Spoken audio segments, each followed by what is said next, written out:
The Free Speech Podcast is an initiative of SFLC.in under the Free Speech Project to understand the changing landscape of free speech in an internet enabled world.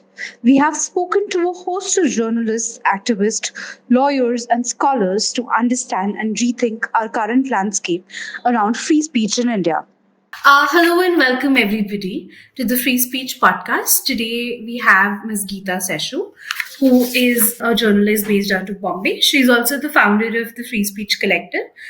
She writes on issues of free speech, critical media, gender, and caste. The first question that I would like to ask you is, could you tell us a little about your work in Free Speech Collective? Thanks, Radhika. Thanks so much for having me on this. First of all, I want to say I'm really glad that you're doing a tracker. I started working on a tracker in 2010 with the Hoot, and we utilized a lot of data that was coming to us from newspapers and from our own sources and things, and we finally realized, and with a lot of the reports that we used to do, that it was such a difficult task to even maintain a tracker on free speech issues, because there were so many. The range of attacks on free speech was from the physical attacks, the killings of journalists, attacks of journalists on the field, and then of course a whole lot of other free speech related violations, which included vandalizing of art shows, the protests before cinema, and artists, filmmakers, writers, ordinary citizens then also were being attacked for anything that they put out on social media. So the Hood, of course, wasn't able to continue beyond 2018, and it became an archive. That's when we decided that we needed to continue to monitor free speech violations and also provide some kind of a helping hand to people who are in some way or the other charged with free speech violations, wrongly charged, obviously, and to help journalists as well as other citizens when they face charges which are relating to free speech and freedom of expression. So that's what really started the Free Speech Collective. Next question to you is that we are seeing a number of attacks in free speech. Like Munawar Faruqi recently had to cancel his Bangalore show, and it was quite a if you would read his statements on social media, they were heartbreaking. That a comedian, an artist, has to cancel a show. We are seeing a lot of attacks on journalists also. The recent ones that happened in Tripura, and Siddiqui Kaplan is still in jail. Yeah, do you think that there's a chilling effect on artists and journalists that has increased, and it's become worse because of social media? To what extent is it affecting independent and bold journalism, especially young people, who are just entering the field, lawyers, young activists? Are these attacks having a detrimental impact? I don't think it's solely because of social media. First of all, there's definitely a climate for this kind of repression across the country, and this is a climate that we are seeing also with the laws, with the kind of very very draconian laws that are being put into place. Journalists were really not ever put under the UAPA. We have just 2 or 3 instances of journalists who were put under the UAPA. So that's something new now, which is being used, especially for people who put out tweets on the violence in Tripura. And of course, what happened with Munawar Faruqi and with so many others. I mean, with Perumal Murugan, for instance, who actually made this announcement that he was dead as a writer, that he had decided that he couldn't continue to survive as a writer. So there is a lot of this kind of repression, and it is not really related to just social media or anything. I don't think that is something one can really say. Definitely, social media amplifies a lot of this, and it definitely makes makes it viral. But ultimately, you have to have laws. You have to have law enforcing agencies who stand for free speech. That is what we are seeing in the Munawar Faruqi case, and which I'm really upset about, because you have a police force which says that it has to, allow this kind of cancellation of the show because it is unable to maintain law and order. That is the job of the police. They are supposed to maintain law and order. And how can they allow themselves to get intimidated by this kind of vigilante elements? It's really shocking. A crackdown on free speech by the state is often done to control the narrative that reaches people. How hard do you think is becoming to bring forth the true realities, the difficulties that are being faced, while there are constant attempts to oppress anything that is different from, the narrative that state wants to portray? And, as we can see, there are these conversations around the media being a certain type of media. It's only a few segments of the left media that have the freedom to report, that are reporting certain things. How do you foresee if this is going to continue in the future, or if there are So any the alternatives?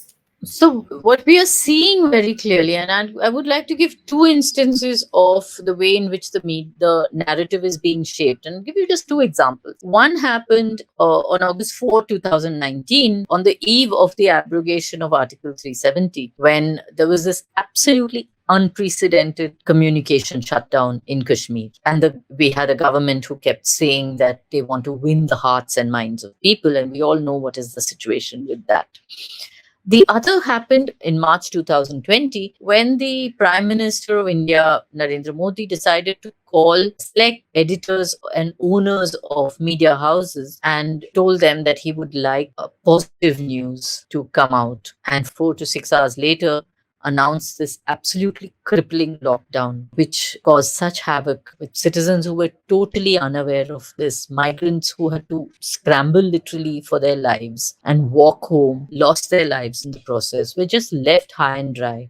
And here you have a prime minister who's telling the media houses that he'd like positive stories. So government attempts to create a narrative is not something new.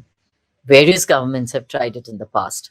But I think this particular dispensation has done it in the most blatant and cynical manner. And we've had partisan media that have toed the line, that very quickly adapts itself to what the government wants it to put out. There are media which refuses to do that. And the independent media that refuses, that resists this kind of narrative, that is at least driven by its conscience to look at the alternative reality and put it out, is then raided, or their editors are charged under FIRs and their journalists are picked up. And when they go out on the field, they're immediately targeted by the police and they're beaten up. There are cases against them. Mobs are set up on them, like what happened with the caravan journalists. And that's exactly what's happening. And that message, I have been saying, comes from the top. So when we have global indices on freedom of the press consistently show that India is falling, there is a very clear reason why. Right, and of course, all of this gets amplified with various trolls on the internet. Yes, of course. What expectations do you think members from the journalism community have from the judiciary in protection of free speech? Do you think that currently enough is being done by the courts of the country to protect free speech? Well, we've had some very good interventions by the higher courts on free speech issues. We've had cases where the Supreme Court has stepped in and stood up for free speech. But to get to that stage, we have had journalists who've been arrested, being produced before sessions courts, and then go to the higher courts, and then finally get some relief in the Supreme Court. Not everyone gets bail almost immediately, as the Tripura journalists managed to get, and luckily and very good. I mean, it was excellent that they managed to get that bail. But we've had Prashant Kanodia, for instance, who was languishing in jail for about 80 days. We've had 3 journalists who are still in jail. So we've had a mixed bag, really. We've had owner of a media house, Arnab Goswami, who immediately managed to get secure bail and protection from the court from arrest. But that has not been the situation with everyone. So I think it's been a mixed bag. I think there's definitely a lot of hope that the higher judiciary will stand up for free speech, but it doesn't even need to get to the higher judiciary. In many cases of sedition, for instance, or of 153A, which is being used a lot against journalists today on charges of enmity or spreading disharmony and things, the police at the local level should be able to resist this kind of mob demands for action against journalists. That's not happening. Right, of course. Do you think that the right to free speech should be universal and without reasonable restrictions, like the First Amendment in US? Well, we have about 8 restrictions, as you know, and journalists organizations have been speaking out a lot and have had to try and talk to lawyers and legal activists as well as academicians about contempt or even about defamation being criminalized. So all the kind of the basket of reasonable restrictions which we have today, which is about 8, we really need to re-examine all of them. Question of whether right to free speech should be universal. I think with the growing understanding that hate speech is very, very harmful and that it does cause a lot of actual harm. Hate propaganda, for instance, is something that we really need to start talking a lot more about.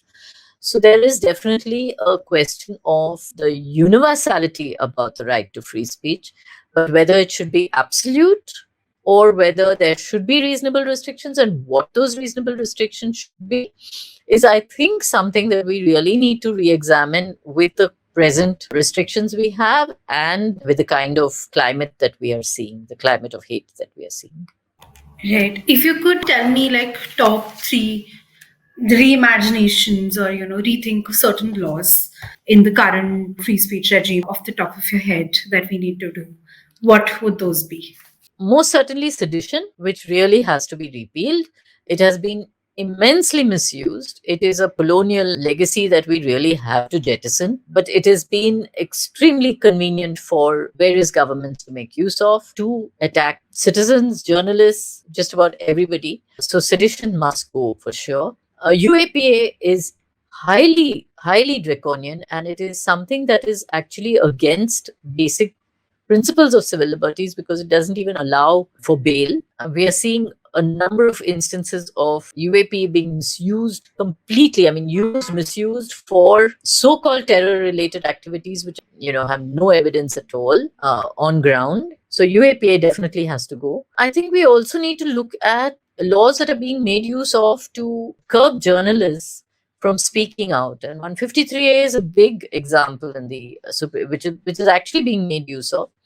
And we have instances where these are all cognizable offenses. So when journalists are writing reports, investigative reports, they are being charged under these laws. We also have various notifications that came out during the entire lockdown period where people were warned that they should not be causing panic. And the Epidemic Diseases Act and the Disaster Management Act was also made use of. So laws are being made use of. And of course, the internet guidelines, the code of conduct, which has come out now, which is being challenged in court. So there are actually quite a few, much more than just 3. Right, as we've been saying it, they need a reimagining, if not a complete rethink, very soon. Absolutely. Internet has, of course, changed our complete landscape, and we really need to, sit down and think about where we're heading as a society. Absolutely. And I hope the tracker is a mirror through which people can see that. Thank you for taking out time to do this. We're very grateful.